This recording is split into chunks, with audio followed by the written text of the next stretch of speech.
చర్చికి వెళ్ళేటటువంటి వాళ్ళకి, క్రీస్తు రక్షణ పొందిన వాళ్ళకి మిగతా లోకస్తులకు ఒక స్పష్టమైనటువంటి తేడా ఉంటుంది. మనకు నిరీక్షణ ఉంది. పౌలు గారు అంటారు, క్రీస్తు కూడా మీ కొరకు శ్రమపడి మీరు తన అడుగుజాడలయందు నడుచుకొనవలెనని మీకు మాదిరి ఉంచిపోయెను.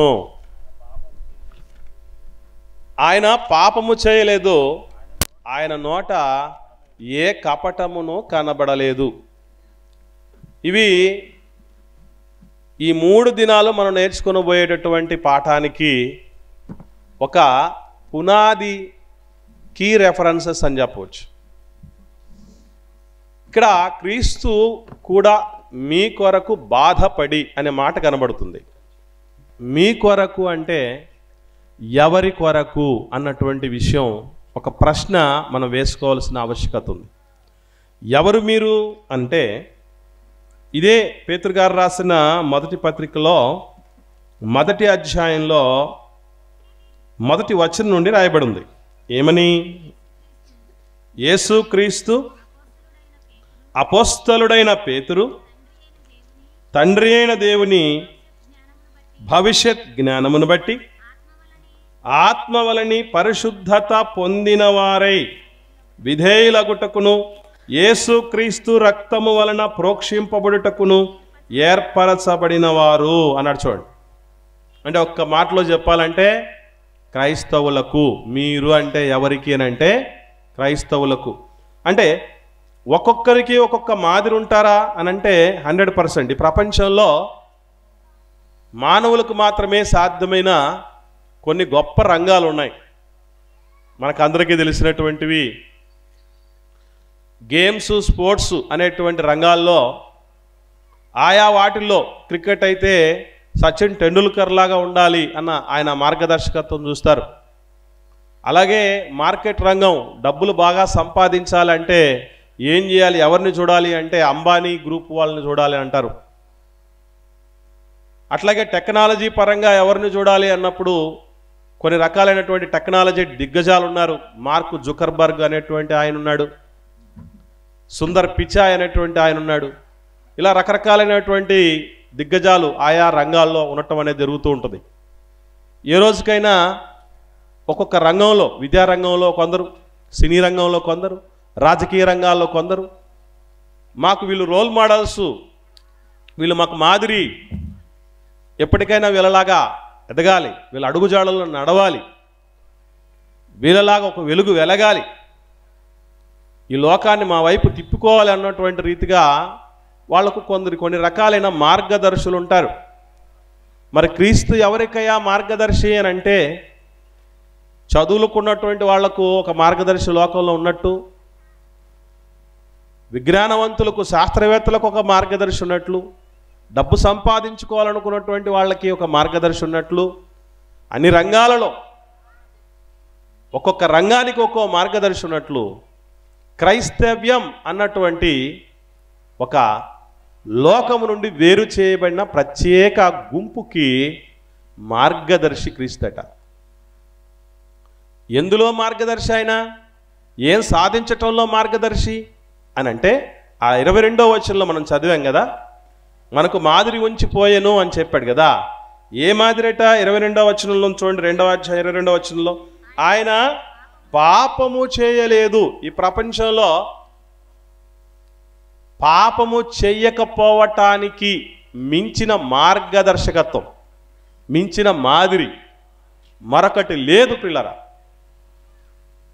మీరు గమనించండి, ఏ రంగంలో గొప్ప స్థితికి వెళ్ళినటువంటి వ్యక్తులనైనా ఆలోచన చేస్తే, వాళ్ళు ఏ తప్పిదం చేయకుండానే, ఏ పాపము చేయకుండానే, ఏ అపరాధం చేయకుండానే వాళ్ళు ఆ స్థితికి ఎదిగి ఉంటారంటే చాలామంది అంటారు, ఎంతమంది నోరులు కొట్టి ఈ స్థితిలోకి వచ్చారో అంటూ ఉంటారు చాలామంది.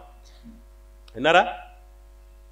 ఈ స్థితిలోకి రావాలంటే ఎంతమంది జీవితాలను తొక్కుకుంటూ ముందుకు వచ్చారో, ఎదిగారో అని చెప్తూ ఉంటారు. కాబట్టి ఇక్కడ మీరు గమనించగలిగితే, ఈ సమాజంలో ఇప్పటికీ ఎప్పటికీ ఒక అందని ద్రాక్షలాగా ఉండేటువంటి లక్షణం ఏంటో తెలుసా? పాపము చేయకుండా ఎట్లా బ్రతకాలి అనేది. చాలామంది ఛాలెంజ్లు చేస్తూ ఉంటారు. ఏమని అంటే, నాలాగా నువ్వు సంపాదించగలవా అని ఒకడు, నాలాగా సెంచరీలు కొట్టగలవా అని ఒకడు, నాలాగా సాధించగలవా అని ఒకడు, నాలాగా రాయగలవా అని ఒకడు, నాలాగా పాడగలవా అని ఒకడు. కానీ యేసుక్రీస్తు ప్రభుల వారు కూడా ప్రపంచానికి ఒక ఛాలెంజ్ వదిలాడు. నాకు తెలిసి ఈ భూమి మీదకి శరీరాన్ని ధరించుకొని వచ్చిన ఏ మగాడు ఇటువంటి ఛాలెంజ్ చేయలేదు. ఏమని అంటే, నా యందు పాపమున్నదని మీలో ఎవడు స్థాపించగలడు? ఏ ఒక్క వ్యక్తిని కూడా వదిలిపెట్టని సమాజం నాటి యూద సమాజం.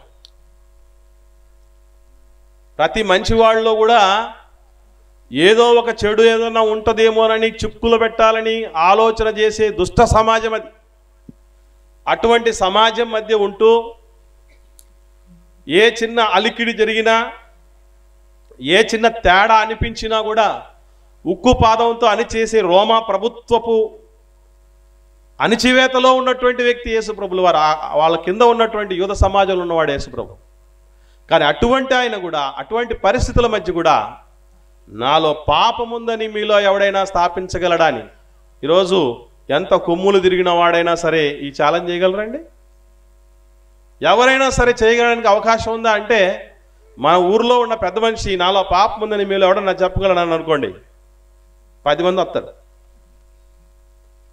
నీ చిట్టా మా దగ్గర ఉంది, కూర్చో, ఏం మాట్లాడతావు అని కదా. కాబట్టి యేసుక్రీస్తు ప్రభుల వారట పాపము చేయలేదు అన్నాడు. మరి పాపము చేయలేదు అని అంటే ఏ విషయంలో పాపము చేయలేదు? అసలు పాపము చేయకపోవటం అంటే ఏంటి? పాపం చేయటం అంటే ఏంటి? వీటన్నిటికీ సంబంధించి మనకు ఒక స్పష్టత ఉండాలి. అది ఉంటేనే మనం కూడా ఆయన అడుగుజాడల్లో నడవడానికి అవకాశం ఉంటుంది. ఎందుకంటే యేసు ప్రభు అడుగుజాడల్లో నడుచుకుంటూ పోతే నాకేంటి లాభం? ఒక డబ్బులున్నటువంటి వ్యక్తిని మనం ఆయన అడుగుజాడల్లో నడిస్తే మనం కూడా డబ్బులు ఉన్నోళ్ళు అయిపోతాం. ఒక టెక్నాలజీ బాగా తెలిసిన వ్యక్తిని బాగా మాదిరిగా ఉండి ఆయన అడుగుజాడల్లో నడిస్తే మనం కూడా ఆ స్థితికి ఎదుగుతాం. మరి యేసు ప్రభువుని అనుసరిస్తే మాకేమొస్తుంది అని మీరు అనుకుంటే దానికి జవాబు చెప్తున్నాడు ప్రభువులు వారు. ఇక అద్భుతమైనటువంటి మాట చూద్దాం. యోహాను సువార్త 12వ అధ్యాయము 26వ వచనం చూద్దాం. యోహాను సువార్త 12వ అధ్యాయము 26వ వచనంలో, ఒకడు నన్ను సేవించిన ఎడల నన్ను వెంబడించాలి. అదే మార్గదర్శకత్వం అంటే, ఫాలో మీ, నన్ను వెంబడించండి అని చెప్పాడు. మరి వెంబడిస్తే ఏమవుద్ది అంటే, అప్పుడు నేనెక్కడ ఉంటానో అక్కడ నా సేవకుడు ఉండును. ఇక్కడ బాగా గమనించండి, చాలుతాం. యేసు ప్రభును అనుసరిస్తూ పోతే ఆయన ఇస్తున్న భరోసా నీకు నాకు ఏమనంటే, నేను ఎక్కడుంటానో నువ్వు కూడా అక్కడే ఉంటావు. ఇంతగా ఆయన ఎక్కడికి వెళ్ళాడు అనుకున్నారు? ఆయన పరలోకమునకు, దేవుని కుడిపార్శ్వమునకు చేర్చబడి దూతల మీద, శక్తుల మీద అధికారం పొందిన వాడే ఉన్నాడు. ఈ భూమి మీద శరీరాన్ని ధరించుకుని వచ్చిన వాళ్ళల్లో ఎవరికి సాధ్యం కాని పరలోకాన్ని ఆయన స్వతంత్రించుకున్నాడు, సాధించుకోగలిగాడు. అంటే మనం పరలోకం వెళ్తాం, పరలోకం పోతే మాకేం వస్తుంది అనుకుంటారేమో. చాలామంది అనుకుంటూ ఉంటారు, ఏమనంటే ఈ దేశంలో కాకుండా ఫారిన్ కంట్రీస్లో కొన్ని దేశాల్లో పుట్టుంటే బాగుండు అని. ఎందుకు అని అంటే అక్కడ రోడ్లు బాగుంటాయి, అక్కడ సంపాదన బాగుంటుంది, అక్కడ టెక్నాలజీ బాగుంటుంది, అక్కడ జీవన విధానం బాగుంటుంది, అక్కడ జీవన ప్రమాణాలు ఎక్కువ ఉంటాయి, ఎక్కువ కాలం బ్రతుకుతాం, ఎంతో టెక్నాలజీ ఉంటుంది అని రకరకాలుగా చాలామంది అనుకుంటూ ఉంటారు. మనకు జీవితానికి సెక్యూరిటీ చక్కగా ఉంటుందండి. కానీ అక్కడ ఉండేవాడు కూడా పోతాడు. అక్కడ ఉన్నవాడికి సూర్యుని ఎండ తగులుతుంది, రాత్రి వెన్నెల దెబ్బ తగులుతుంది, ఆకలి దప్పులు వాళ్లకు ఉంటాయి, బలహీనతలు వాళ్ళకు ఉంటాయి. పరలోకానికి వెళ్ళేటటువంటి వాడికి దేవుడిస్తున్న గొప్ప వరం ఏంటంటే, అక్కడ సూర్యుడు చంద్రుడు ఉన్నాడట, ఆకలి దప్పులు ఉండవట, కన్నులు ఉంటాయి కన్నీళ్ళు ఉండవు, తలలు ఉంటాయి తలనొప్పులు ఉండవు. అంత అద్భుతమైన లోకం అది.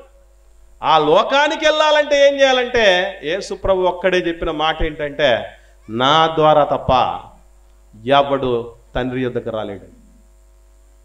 ఇంతకు ఆయన పాపము చేయకుండా చేయగలిగిన పరిస్థితులు ఎలా వచ్చాయి, అసలు పాపానికి నిర్వచనం ఏంటి, ఎలా దాన్ని అర్థం చేసుకోవాలి అని అంటే యోహాను గారు రాసిన మొదటి పత్రికలో ఒకసారి చూద్దాం. మనం చాలాసార్లు చదివాం విషయం. 3వ అధ్యాయము 4వ వచనం. యోహాను గారు రాసిన మొదటి పత్రిక 3వ అధ్యాయము 4వ వచనంలో, పాపము చేయి ప్రతివాడు ఆజ్ఞను అతిక్రమించును. ఆజ్ఞ అతిక్రమమే పాపము. అంటే యేసుక్రీస్తు ప్రభులు వారు పాపము చేయలేదు అంటే ఏం చేయలేదన్నమాట, ఆజ్ఞను అతిక్రమించలేదు. ఇంతకు ఏ ఆజ్ఞలు, ఎలాంటి ఆజ్ఞలు అని అంటే మీరు అవి విన్నారంటే ఓ సింతేనా మాకు తెలియనివా ఇవి అని అనుకుంటారు.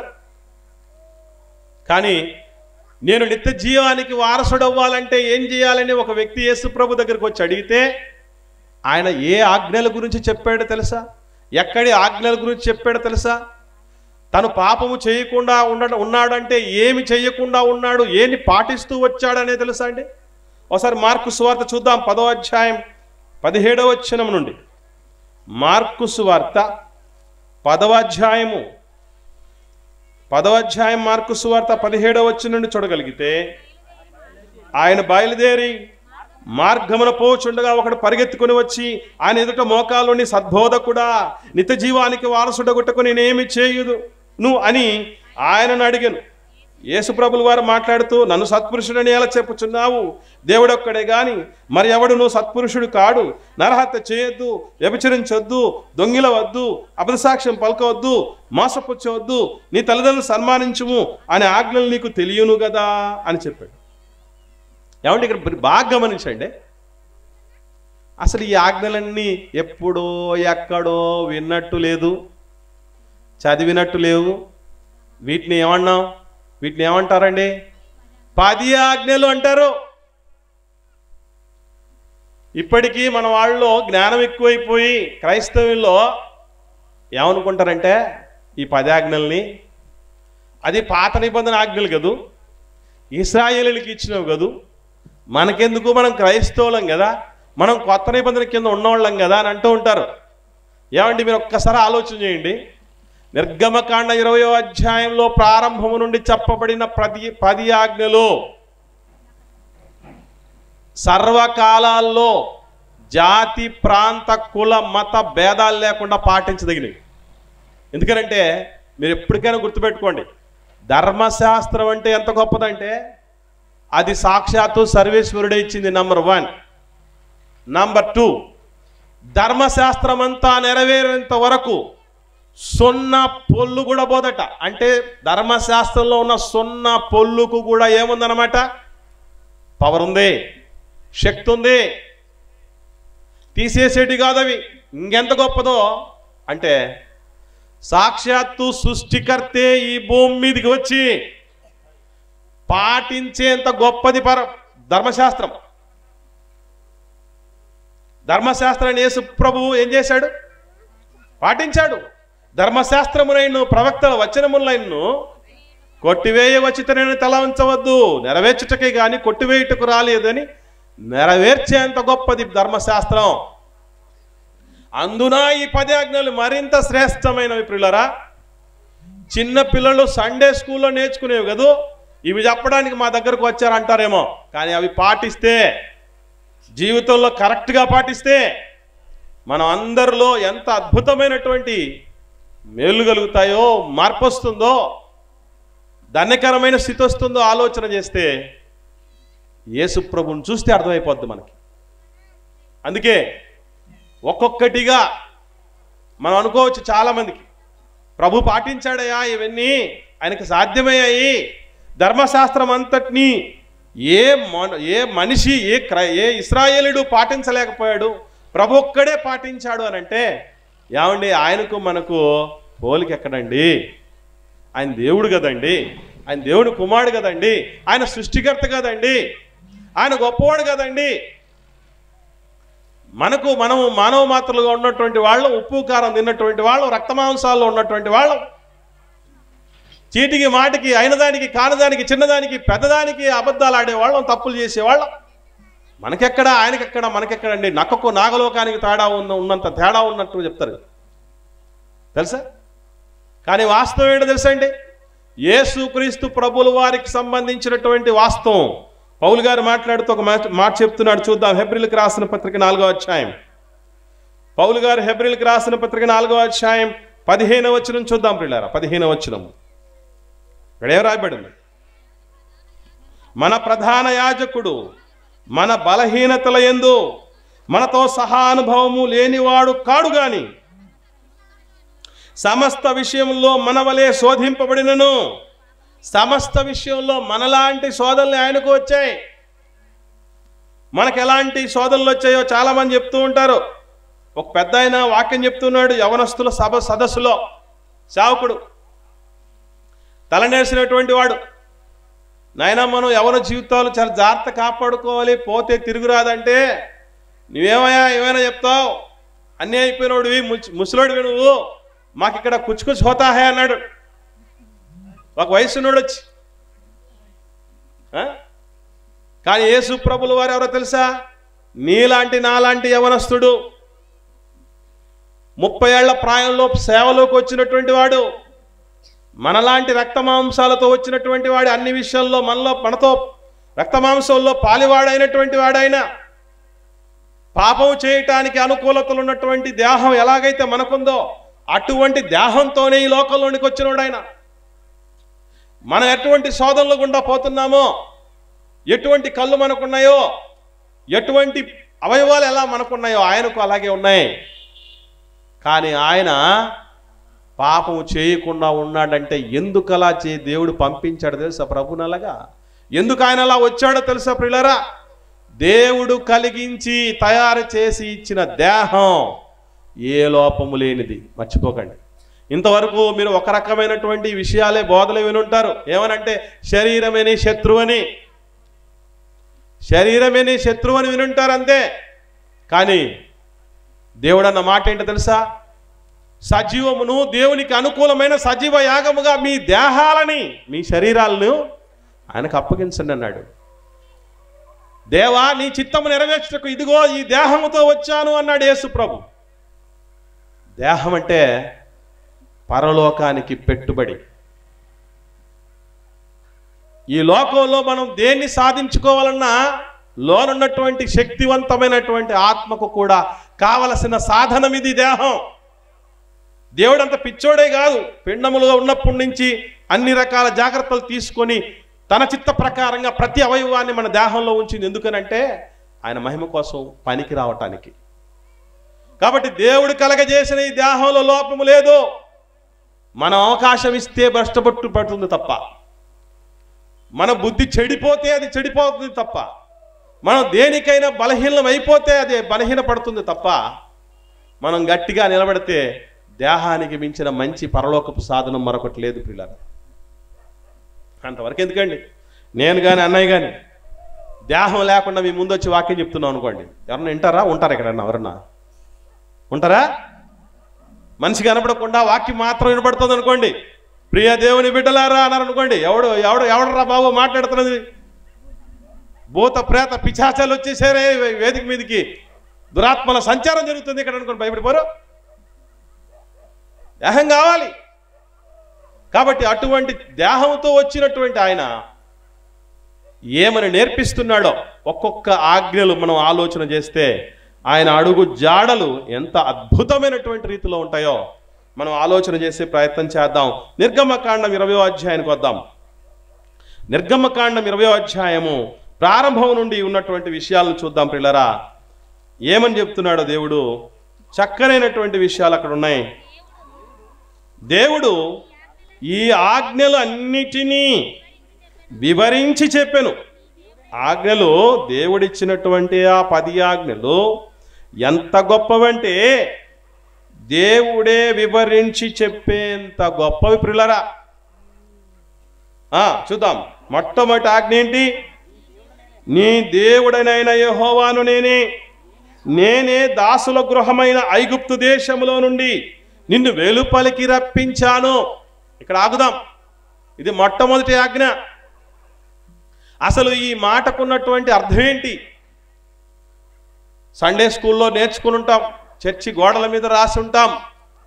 అది రెఫరెన్స్ ఎక్కడుందో చెప్పగలం మనం. కానీ అది ఎందుకుందో, ఏ ఉద్దేశముతో రాయబడిందో, అది మనం ఎంతవరకు ఆకలింపు చేసుకున్నామో, ఎలా దాన్ని మన జీవితాలకు అన్వయించుకోవాలో తెలియదు పిల్లరా. దేవుడు అంటే సృష్టికర్త.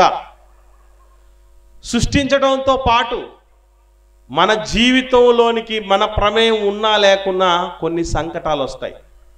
ఇశ్రాయేలుకు కూడా అదే సంకటం వచ్చింది. ఏ సంకటం అది అంటే, ఎంత ప్రబలారు అంటే ఐగుప్తు దేశాన్ని పరిపాలిస్తున్న చక్రవర్తి సైతం భయపడి ఉలిక్కి పడేంతగా ప్రబలారు వాళ్ళు. ఇశ్రాయేలు సమాజం అంతగా ఎదిగిపోయింది, విస్తరించిపోయింది, ప్రబలిపోయింది. లక్షలకు లక్షల మంది ప్రబలిపోయిన ఇశ్రాయేలు సమాజం ఐగుప్తు బానిసత్వాన్ని ఎదిరించలేకపోయింది. వాళ్ళని ఏమీ చేసుకోలేకపోయింది. ఆ బానిస సంఖ్యలను తుంచుకోలేకపోయింది.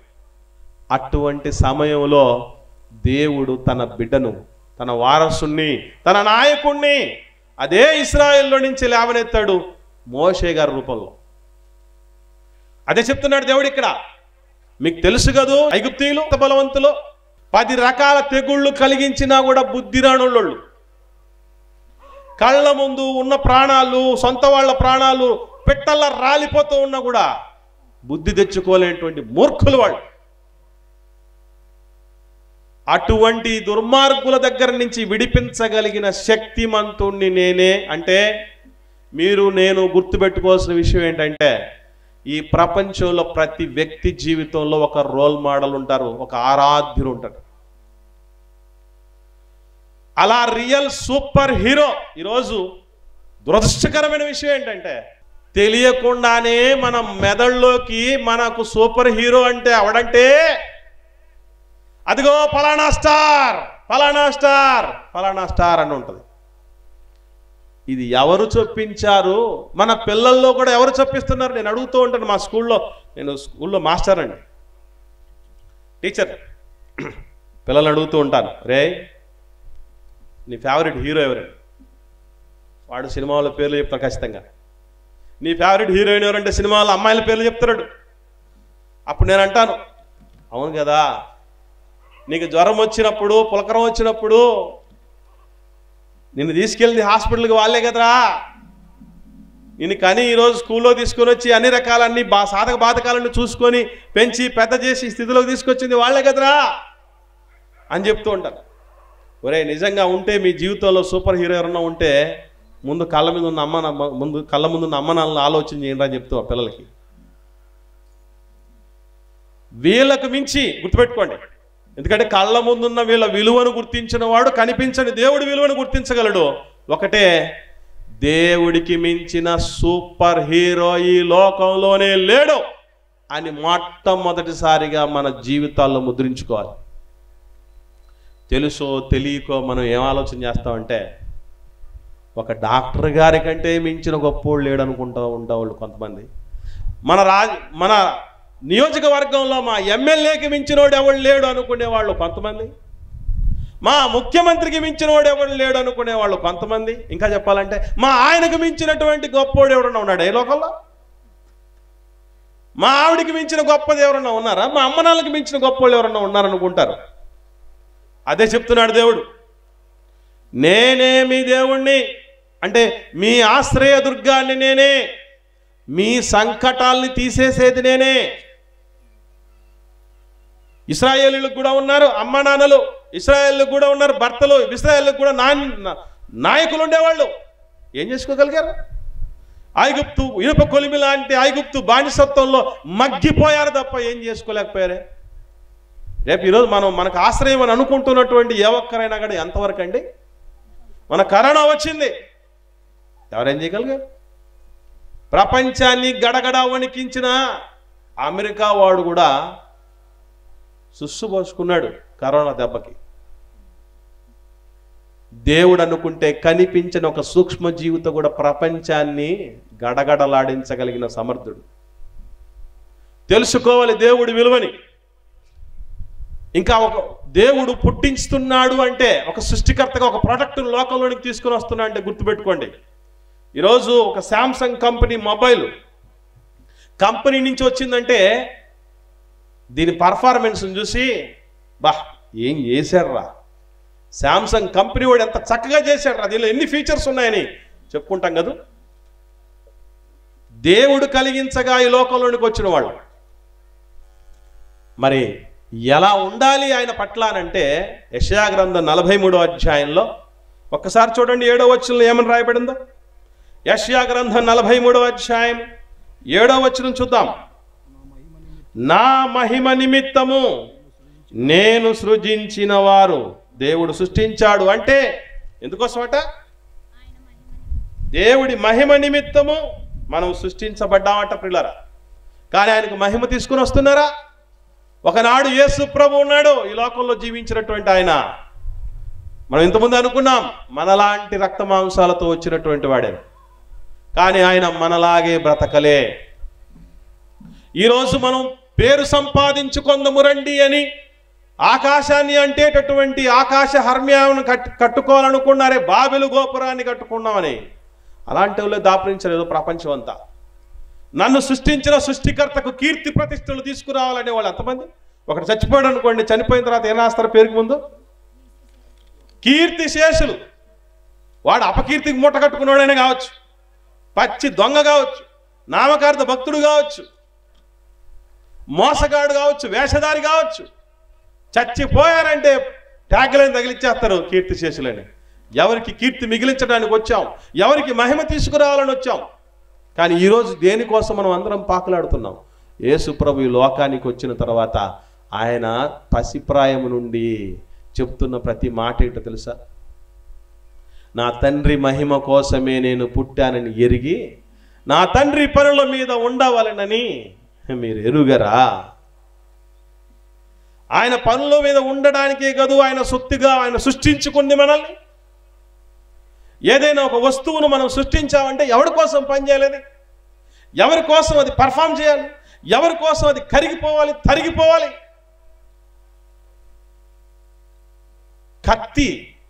కత్తి చేసుకుంటే దాన్ని మనం ఎప్పటిదాకా వాడతామో తెలుసండి? పూర్తిగా నామరూపాలు అనేది లేకుండా అరిగిపోయేంత వరకు వాడేసుకుంటాం. ఎందుకంటే అట్లా వాడేసుకుంటే ఎవడు నేను అడగడు. ఎందుకో తెలుసా? అది నువ్వు నేను విలువ పెట్టి కొనుక్కున్నది. అది పెన్ను తీసుకున్నాం, ఇంకు మొత్తం అయిపోయేంత వరకు వాడేసుకుంటాం. ఎందుకంటే అది మన ప్రోడక్ట్, మనం కొనుక్కున్నది.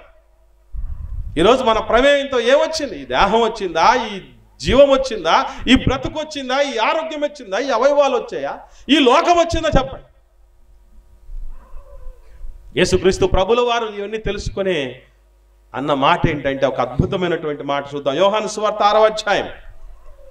యోహాను సువార్త 6వ అధ్యాయం మొదటి ఆజ్ఞను యేసుక్రీస్తు ప్రభుల వారు ఏ రీతిగా పాటిస్తూ ఉన్నాడో చూడగలిగితే 38వ వచనంలో నా ఇష్టమును నెరవేర్చుకొనుటకు నేను రాలేదు, నన్ను పంపిన వాని చిత్తము నెరవేర్చుటకే పరలోకం నుండి వచ్చాను.